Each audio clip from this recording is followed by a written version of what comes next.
Привет, друзья! Вы на канале ДРТ Club. Сегодня мы с вами будем шить светоотражающий жилет для собаки. На мой взгляд, это очень полезный аксессуар, который должен быть в гардеробе. Ты мой хороший. Ну давай чуть-чуть немножечко поснимаемся, а потом я тебе пузико поглажу. Договорились? Да. Потом я тебе вот так вот все поглажу, пузико. Иди сюда. Иди, моя хорошая.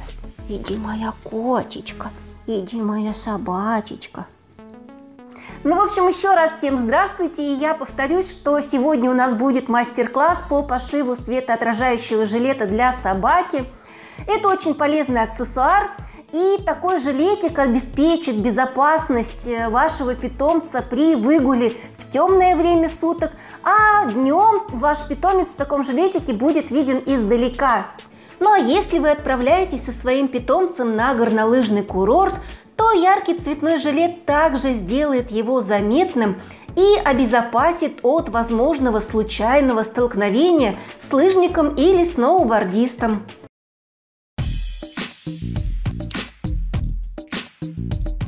Для построения выкройки вам нужно снять с собачки всего 3 мерки. Это обхват туловища собаки чуть выше талии. Для удобства измерения советую повязать какую-нибудь ленточку.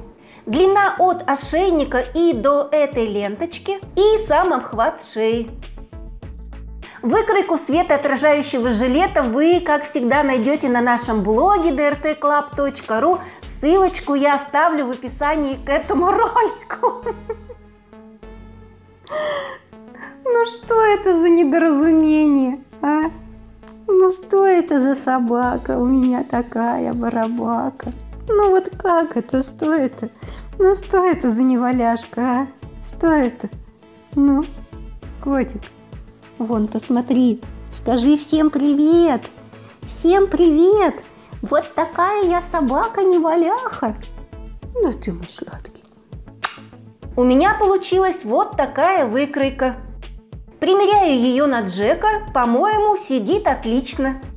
Для пошива светоотражающего жилета для собаки нам понадобится яркая мембранная ткань, липучка и непосредственно сама светоотражающая лента. В итоге у нас должно получиться основная деталь спинки, воротник и клапан. Длина детали воротника должна быть равна обхвату шеи вашего питомца плюс примерно 10-15 см для застежки. Первым делом нужно обработать светоотражающей лентой деталь спинки.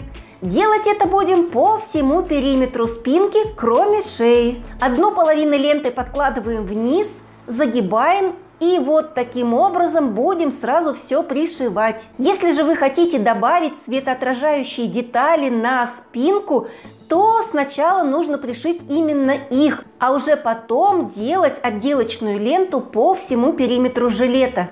Ну вот и все, я прошила. Так как лента у меня достаточно плотная, вот на этих местах появились небольшие складочки. Можно оставить и так, но я решила немного переиграть и срезать вот эти самые участки. Просто срезаю и подгибаю свободные края внутрь к изнанке и прострачиваю на швейной машине. Приступаем к вороту. По всему периметру подгибаем края ворота внутрь примерно на полсантиметра. Можно прихватить эти края наметочной строчкой, а можно просто проутюжить. Складываем ворот пополам по длинному краю.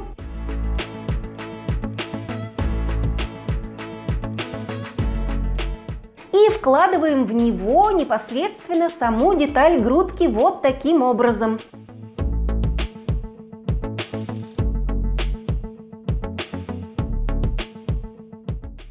И на швейной машине по всему периметру прокладываем по вороту отделочную строчку. Прострочили, пришиваем к вороту светоотражающую ленту. По всей длине пришивать ленту не нужно, достаточно лишь вот такого небольшого кусочка, потому что на краях ворота у нас еще будет липучка для застегивания. Раскрываем липучку и одну липкую ее часть пришиваем с лицевой стороны к одной половине ворота, а вторую ворсистую часть липучки с изнаночной стороны второй половинки ворота. Будем пришивать клапан. Так как я немного переиграла контур самого жилета, то и клапан мне пришлось сделать немного длиннее и чуть-чуть пошире. Точно так же, как и в случае с воротом, заутюживаем края клапана внутрь, складываем пополам и по всему периметру прострачиваем на швейной машине. И нам осталось лишь пристрочить сам клапан к жилету и пришить застежки-липучки. Липкую часть пришиваем к лицевой части жилета, вот в этом месте, а ворсистую часть липучки к внутренней стороне клапана, вот таким образом. Ну вот и все, светоотражающий жилет для собаки полностью готов.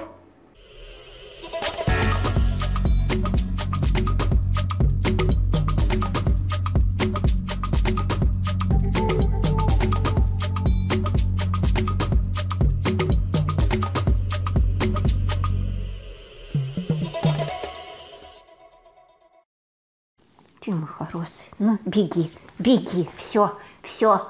Лимит исчерпан терпения, мы отснимались. Всем пока. Пока.